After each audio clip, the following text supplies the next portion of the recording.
ಭಕ್ತಿ ಶ್ರದ್ಧೆಯಿಂದ ಸಾಷ್ಟಾಂಗ ನಮಸ್ಕಾರವನ್ನು ಮಾಡಿಕೊಂಡು ಗೀತಾ ಜ್ಞಾನಯಜ್ಞದ 8ನೆಯ ದಿನ 8ನೆಯ ಅಧ್ಯಾಯ ಅಕ್ಷರ ಬ್ರಹ್ಮಯೋಗ ಅಂತ ಕರೆಯುವಂಥದ್ದು. ಶ್ರೀಕೃಷ್ಣ ಪರಮಾತ್ಮ ಅರ್ಜುನನನ್ನು ಕುರಿತು ಮಾಡಿರುವಂತಹ ಅತ್ಯಪೂರ್ವವಾದ ಉಪದೇಶಗಳ ಸಾರ. ಹಿಂದಿನ ಅಧ್ಯಾಯ ಅದು ಜ್ಞಾನ ವಿಜ್ಞಾನ ಯೋಗ ಅಂತ. ನಿನ್ನೆ ನಾವು ಅದನ್ನು ನೋಡಿದ್ವಿ. ಭಗವಂತನನ್ನು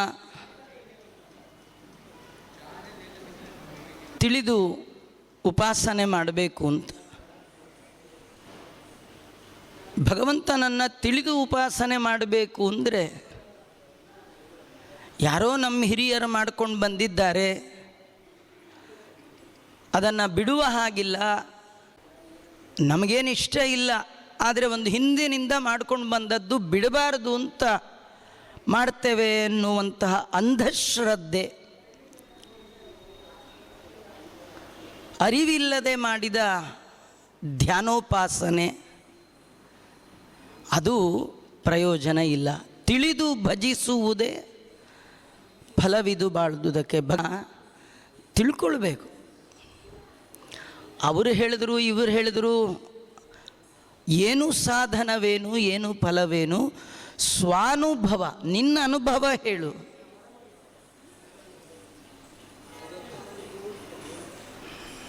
ನೀನು ದೇವರನ್ನು ಏನಂತ ತಿಳಿದಿದ್ದೀಯ. ಹಾಗಾಗಿ ದೇವರಲ್ಲಿ ಧ್ಯಾನ ಮಾಡುವಾಗ, ಉಪಾಸನೆ ಮಾಡುವಾಗ, ನಮ್ಮ ಕರ್ಮಗಳನ್ನು ಭಗವಂತ ಅರ್ಪಣೆ ಮಾಡುವಾಗ ಯಾವುದೋ ಒಂದು ಅಂಧಶ್ರದ್ಧೆಗೆ ಪಡುವಿಗಡೆಯ ಕೃಷ್ಣ ಮುಖ್ಯ ಪ್ರಾಣರ ದಿವ್ಯ ಪೂಜಾ ಕೈಂಕರ್ಯವನ್ನು ಮಾಡ್ತಾ ಜಗದ್ಗುರು ಸರ್ವಜ್ಞಾಚಾರ್ಯರ ಸಿಂಹಾಸನದಲ್ಲಿ ವಿರಾಜಮಾನರಾದ ಪರಮ ಪೂಜ್ಯ ಕೃಷ್ಣಾಪುರ ಮಠಾಧೀಶರ ಪಾದಕಮಲಗಳಿಗೆ ಮತ್ತೊಮ್ಮೆ ಭಕ್ತಿ ಶ್ರದ್ಧೆಯಿಂದ ಸಾಷ್ಟಾಂಗ ನಮಸ್ಕಾರವನ್ನು ಮಾಡಿಕೊಳ್ಳುತ್ತೆ. ಭಗವಂತನನ್ನು ತಿಳಿದು ಉಪಾಸನೆ ಮಾಡಬೇಕು ಅನ್ನುವ ದೃಷ್ಟಿಯಲ್ಲಿ ಹಿಂದಿನ ಅಧ್ಯಾಯದಲ್ಲಿ ಭಗವಂತ ಜ್ಞಾನ ವಿಜ್ಞಾನವನ್ನು ಎರಡನ್ನೂ ಉಪದೇಶ ಮಾಡಿದ್ದಾನೆ. ದೇವರನ್ನು ಅಂಧಶ್ರದ್ಧೆಯಿಂದ ಉಪಾಸನೆ ಮಾಡಿದರೆ ಪ್ರಯೋಜನ ಇಲ್ಲ. ಆ ಭಗವಂತನನ್ನು ಪ್ರಮಾಣ ಪುರಸ್ಸರವಾಗಿ ಶಾಸ್ತ್ರದ ಅಧ್ಯಯನ ಶ್ರವಣಾದಿಗಳ ಮೂಲಕ ಆ ಭಗವಂತನಲ್ಲಿ ಸ್ನೇಹವನ್ನು ಮಾಡಬೇಕು. ಆ ಸ್ನೇಹ ಮಾಡುವ ಮೊದಲು ಆ ಭಗವಂತನ ಮಹಿಮೆಯನ್ನು ಚೆನ್ನಾಗಿ ತಿಳಿಬೇಕು. ಆ ಭಗವಂತನನ್ನು ಪರಬ್ರಹ್ಮ, ಅಧ್ಯಾತ್ಮ ಕರ್ಮ, ಸಾಧಿಭೂತ, ಸಾಧಿದೈವಗಳ ಸಹಿತವಾಗಿ ಆ ಭಗವಂತನನ್ನು ತಿಳ್ಕೊಳ್ಬೇಕು ಅಂತ ಹಿಂದಿನ ಅಧ್ಯಾಯಗಳಲ್ಲಿ ವರ್ಣನೆ ಮಾಡಿದ್ದಾರೆ. ಮತ್ತು ಈ ಅಧ್ಯಾಯದಲ್ಲಿ ಈ ಎಲ್ಲ ವಿಷಯಗಳ ಸ್ಪಷ್ಟ ನಿರೂಪಣೆಯ ಜೊತೆಗೆ ಅಂತ್ಯಕಾಲದಲ್ಲಿ ಭಗವಂತನ ಸ್ಮರಣೆ ಹೇಗೆ ಮಾಡಬೇಕು ಅನ್ನೋದನ್ನು ಸೂಚಿಸಿದ್ದಾರೆ. 8ನೆಯ ಅಕ್ಷರ ಬ್ರಹ್ಮಯೋಗದಲ್ಲಿ ಭಗವಂತನ ವರ್ಣನೆ. ಪರಮಾತ್ಮ ಅಂದರೆ ಬ್ರಹ್ಮ ಅಂತ. ನಾವೆಲ್ಲ ಸಾಮಾನ್ಯವಾಗಿ ಬ್ರಹ್ಮ ಅಂದರೆ ಸತ್ಯಲೋಕಾಧಿಪತಿಯಾದ ಸರಸ್ವತಿ ಪತಿಯಾದ ಚತುರ್ಮುಖನನ್ನು ಬ್ರಹ್ಮ ಅಂತ ತಿಳಿದಿದ್ದೇವೆ. ಆದರೆ ನಿಜವಾಗಿ ಬ್ರಹ್ಮ ಶಬ್ದದ ಅರ್ಥ ಗುಣಪೂರ್ಣ. ಅಕ್ಷರ ಅಂದರೆ ಅವಿನಾಶಿ, ನಾಶರಹಿತನಾದವ, ನಿತ್ಯ ಎಂಬುದಾಗಿ ಅಕ್ಷರ ಮತ್ತು ಬ್ರಹ್ಮ ಶಬ್ದಗಳ ಅರ್ಥ. ಆ ಭಗವಂತನ ವ್ಯಾಪ್ತತ್ವ ಅಂದರೆ ಜಗದ ತುಂಬೆಲ್ಲ ಚೇತನಾತ್ಮಕವಾದ ಸಮಸ್ತ ಪ್ರಪಂಚದಲ್ಲಿ ಆ ಭಗವಂತನ ವ್ಯಾಪ್ತಿ.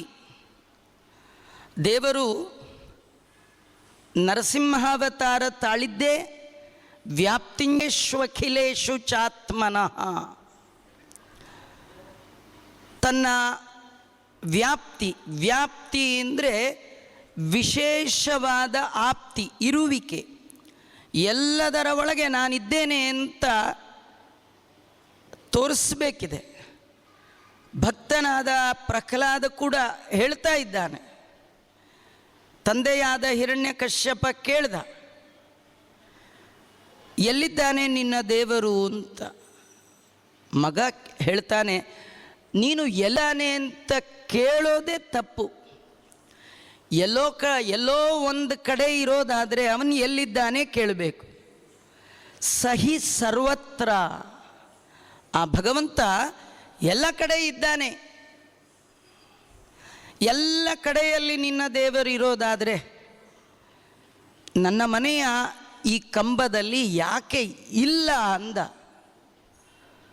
ಪ್ರಹ್ಲಾದರಾಜರಂದರು, ಇಲ್ಲ ಅಂತ ಯಾಕಂತೀಯ, ಕಾಣ್ತಾ ಇದ್ದಾನಲ್ಲ, ದೃಶ್ಯತೆ. ಭಗವಂತನ ಭಕ್ತರು ಭಗವಂತನನ್ನು ಎಲ್ಲ ಕಡೆ ಇದ್ದಾರೆ. ನೋಡಿ ತಿಳಿದು ಉಪಾಸನೆ ಮಾಡುವ ಭಾಗ್ಯ ದೇವತೆಗಳದು. ಅದೇ ವಿಶೇಷ ಜ್ಞಾನ. ಇದನ್ನೇ ವ್ಯಾಪ್ತಿ. ಇದು ದೇವರ ವ್ಯಾಪ್ತಿ ಕೇವಲ ಹೊರಗೆ ಮಾತ್ರ ಅಲ್ಲ, ಒಳಗಿದ್ದು ಎಲ್ಲರ ಒಳಗೂ ಇದ್ದಾನಲ್ಲ, ಇದ್ದು ನಿಯಮನ ಮಾಡ್ತಾ ಇದ್ದಾನಲ್ಲ.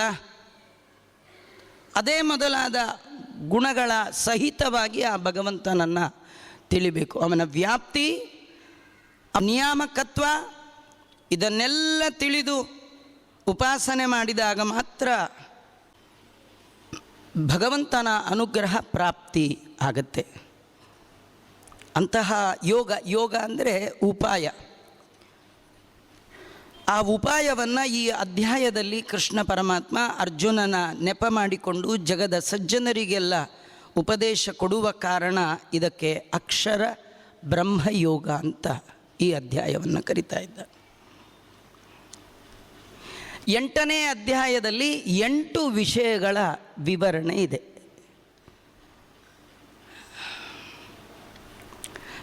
ಸನ್ಮಾರ್ಗದಲ್ಲಿ ಹೊರಟು ಅಂತರಂಗದ ಒಳಗೆ ಹೊರಗೆ ವ್ಯಾಪ್ತನಾದ, ಅಂತರಂಗದ ಒಳಗೆ ನಿಯಾಮಕನಾಗಿರುವ ಭಗವಂತನನ್ನು ತಿಳಿಬೇಕು ಅಂತ ಯಾರು ಸಾಧನೆ ಮಾಡ್ತಾ ಇದ್ದಾನೆ, ಅಂಥ ಸಾಧಕ ತಾನು ತಿಳಿಯಬೇಕಾದ್ದು ಏನು ಅನ್ನೋದನ್ನು ಅರ್ಜುನ ನಮ್ಮೆಲ್ಲರ ಪ್ರತಿನಿಧಿಯಾಗಿ ಕೃಷ್ಣನ ಮುಂದೆ 8 ಪ್ರಶ್ನೆಗಳನ್ನು ಮೊದಲ ಶ್ಲೋಕದಲ್ಲಿ ಮಾಡ್ತಾನೆ. ಯಾಕಂದರೆ ಈ ಹಿಂದಿನ ಅಧ್ಯಾಯದಲ್ಲಿ ಸಾಧಿಭೂತಂ ಸಾಧಿದೈವಂ ಮಾಂ ಸಾಧಿಯಜ್ಞಂಚಯೇ ವಿದುಹು ಪ್ರಯಾಣ ಕಾಲೇಪಿ ಚ ಮಾಂ ತೇ ವಿದುರ್ಯುಕ್ತ ಚೇತಸಃ. ಕೃಷ್ಣ ಹಿಂದಿನ ಅಧ್ಯಾಯದಲ್ಲಿ ಹೇಳಿದ, ನನ್ನನ್ನು ಹೀಗೆ ತಿಳಿದು ನನ್ನ ಸ್ಮರಣೆ ಅಂತ್ಯಕಾಲದಲ್ಲಿ ಮಾಡಿದರೆ ಮಾತ್ರ ನಾನು ಅವರಿಗೆ ಅನುಗ್ರಹ ಮಾಡ್ತೇನೆ. ಅದನ್ನು ಮನಸ್ಸಿನಲ್ಲಿಟ್ಟು ಅರ್ಜುನ ಕೃಷ್ಣನನ್ನು ಈ ಪ್ರಶ್ನೆ ಮಾಡ್ತಾ ಇದ್ದಾನೆ. ಕೃಷ್ಣ ಕಿಂ ತದ್ಬ್ರಹ್ಮ? ಅವನು ಕೇಳುವ 8 ಪ್ರಶ್ನೆಗಳು, ನಾವೆಲ್ಲ ತಿಳಿದುಕೊಳ್ಳಬೇಕಾದ 8 ಪ್ರಶ್ನೆಗಳ ಉತ್ತರ. ಆ ಪರಬ್ರಹ್ಮ ಯಾರು? ಆಧ್ಯಾತ್ಮ ಅದು ಯಾವುದದು? ಕರ್ಮ ಅದು ಯಾವುದು? ಅಧಿಭೂತ ಅದು ಯಾವುದು? ಅಧಿದೈವ ಯಾವುದು? ಈ ಜೀವನ ದೇಹದಲ್ಲಿ ಒಳಗಿದ್ದು ಅಧಿಯಜ್ಞ ಹೇಗೆ, ಯಾರು ಮಾಡ್ತಾರೆ? ಯೋಗಿಗಳಾದವರು ಅಂತ್ಯಕಾಲದಲ್ಲಿ ಭಗವಂತನ ಸ್ಮರಣೆ ಮಾಡಬೇಕು ಅಂತ ಹೇಳಿದಿ, ಆದರೆ ಹೇಗೆ ಮಾಡಬೇಕು, ಏನಂತ ಮಾಡಬೇಕು ಅದು ಹೇಳಲಿಲ್ಲ ನೀನು.